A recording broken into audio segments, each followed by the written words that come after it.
ကျတို့က sample size တွက်မယ်ဆိုလို့ရှိရင်ဘာတွေကိုသိထားဖို့လိုသလဲပေါ့နော် sample size တွက်တော့မယ်ဆိုလို့ရှိရင်ဘာတွေကိုသိထားဖို့လိုသလဲဘာကိုသိထားရမလဲပေါ့နော်အဲ့တော့ sample size တွက်တော့မယ်ဆိုတဲ့အခါကျရင်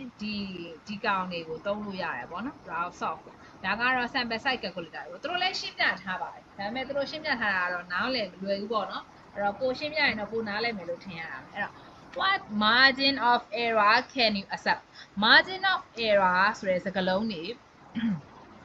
error တွေကကြတော့တနည်းအားဖြင့်ပြောမယ်ဆိုလို့ရှိရင်စာစံပြောရမယ်ဆိုလို့ရှိရင် the margin of error is the amount of error you can tolerate ကိုဘယ်လောက်အမှားခံနိုင်လဲပေါ့ဥပမာဆိုကြပါစို့အဲ့အမှားခံနိုင်လဲဆိုတဲ့ဟာကဘာကိုပြောတာလဲအမှားခံနိုင်တယ်ဆိုတဲ့စကားလုံးကြီးကနားလည်ဘူးနည်းနည်းခဲရင်းတယ်လို့ပဲဒါပေမဲ့ဥပမာဆိုကြပါစို့တချယ်တို့ကတငယ်ချင်းတယောက်ကိုဖုန်းဆက်လိုက်တယ်ဟဲ့ငါဒီမှာ coffee sign မှာရောက်နေပြီနင်လာခဲ့ရော okay အဲ့ဆိုလို့ရှိရင်နင်ငါ့ကိုဘယ်လောက်စောင့်မှာလဲငါနင့်ကိုနောက်15မိနစ်လောက်တော့စောင့်လို့ရတယ်အဲ့ဒီ15မိနစ်စောင့်လို့ရတယ်လို့ပြောလိုက်တယ်ဟာဒီအမှားခံနိုင်နှုံးမယ်စောင့်နိုင်နှုံးမယ်တိခံနိုင်စွမ်းစောင့်နိုင်စွမ်းအမှန်ခံအဲ့ဒီ15မိနစ်အတွင်းသူရောက်လာတယ်ဆိုလို့ရှိရင်တော့သူနဲ့ကိုယ်နဲ့တွေ့မယ်အကယ်လို့15မိနစ်ကြော်လို့မှသူရောက်မလာဘူးဆိုလို့ရှိရင်တော့ကိုကစောင့်ရင်လည်းစောင့်မယ်မစောင့်ရင်လည်းမစောင့်ဘူးဒါပေမဲ့ကိုစောင့်မဲ့ maximum นี่15ရာခိုင်နှုန်းပဲ15မိနစ်ကိုပြောတာ15မိနစ်ပဲပေါ့နော်အခုလည်းအဲ့လိုပဲဒီလိုခဏန်းတွေတွက်ချက်လိုက်တဲ့အခါမှာအမှားတာဖြစ်လာနိုင်တယ်အဲ့တော့ဘလောက်အမှားခံနိုင်လဲဘလောက်အမှားခံနိုင်လဲဆိုတဲ့အခါကျရင်900ရာခိုင်နှုန်းအမှားခံနိုင်လား10ရာခိုင်နှုန်းအမှားခံနိုင်လားအဲ့ဒါကိုပြောချင်တယ်အဲ့တော့တို့ကများသောအားဖြင့်ကတော့900ရာခိုင်နှုန်းလောက်ပဲအမှားခံနိုင်ကြတယ်နော်အဲ့ဒါကို5% margin of error ဆိုပြီးတော့ခေါ်တယ်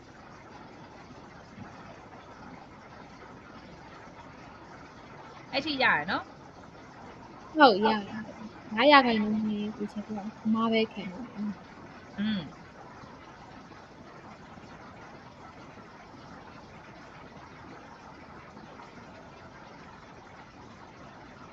နော်ဟုတ်ကဲ့ဆရာအဲ့ဒါပြီးတဲ့အခါကြလို့ရှိရင် confidence interval confidence level so high ဆိုတဲ့ဟာမျိုးပဲเนาะအဲ့တော့ confidence interval ကကြတော့ဘလောက်ကိုမှယုံကြည်မှုရှိခြင်းလဲ99% လား95% လား90% လားအဲ့တော့ confidence level so high ဆိုရင်99% เนาะဗန်းစကားတွေမြန်မာစကားတွေအကုန်လုံးရောပြီးတော့ပြောလိုက်မယ်သူက data မှာဘလောက်ထိယုံကြည်မှုခိုင်မာခြင်းလဲအဲ့တော့တချို့ကတော့ဘယ်လိုလဲဆိုတဲ့အခါကြားလို့ရှိရင်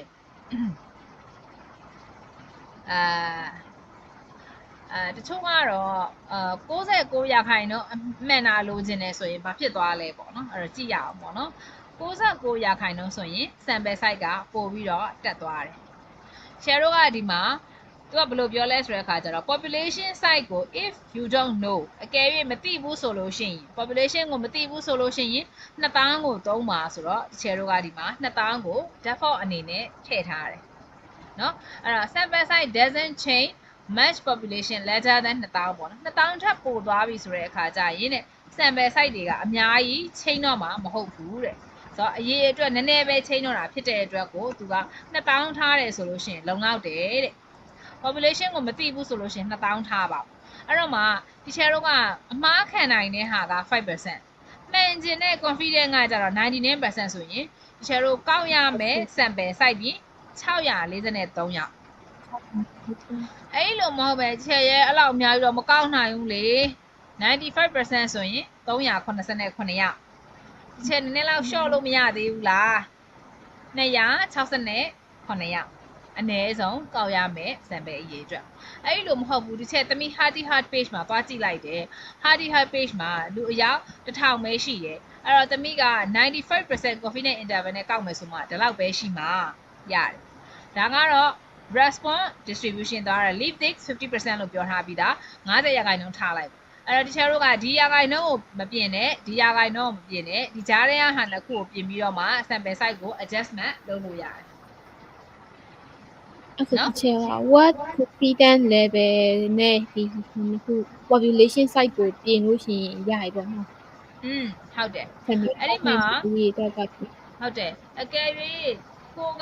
ကိုအကြောင်းမှာကလူအယောက်100ပဲရှိတယ်ဆိုတော့ teacher တို့က sample က population ကအရန်နည်းနေတယ်ပေါ့နော် population ကလူအယောက်100ပဲရှိတာအဲ့တော့ဖြစ်နိုင်မယ်ဆိုတော့ teacher တို့က100လုံးကိုတော့ကောက်နိုင်တယ်အဲ့ဒါဆိုရင် census လို့ခေါ်တယ်အဲ့တော့ဒါပေမဲ့မရဘူး100လုံးကိုကောက်လို့မရဘူး sample size တွက်ကိုတွက်ပေးရမယ်ဆိုတဲ့အခါကျရင်အယောက်80ကိုပဲကောက်ရမှာအဲ့တော့ဒါပေမဲ့ teacher တို့ကအရန်မှန်ကျင်တယ်ဆိုလို့ရှိရင်69ရာခိုင်နှုန်းထိထားပြီးတော့မှ88ရောက်ကောက်လို့ရတယ်အဲ့တော့ဒါကတော့ sample က population ကနည်းနေတယ်ကိုက sample ကလည်းယူရမယ်ဆိုလို့ရှိရင်ဒီလိုမျိုးသွားတယ်အဲ့လိုမျိုးပဲね population ကများသွားတယ်1000ဖြစ်သွားပြီ teacher တို့ကလူ400လောက်ကတော့မကောက်နိုင်ဘူးဆိုတဲ့အခါမှာသူ့ကို95အထိဆင်းလိုက်တယ်အဲ့ဒီခါကျရင်288ရောက်ရတယ်အဲ့ဒါကို adjustment လုပ်ပြီးတော့ကောက်သွားတာဒါကလေကိုအကြောင်းကဒီ calculator ကိုလက်ခံမှာကိုအကြောင်းကဒါကိုလက်မခံဘူးဆိုလို့ရှိရင်ဒါကိုသုံးလို့မရဘူးရပြီနော်ဟုတ်ကဲ့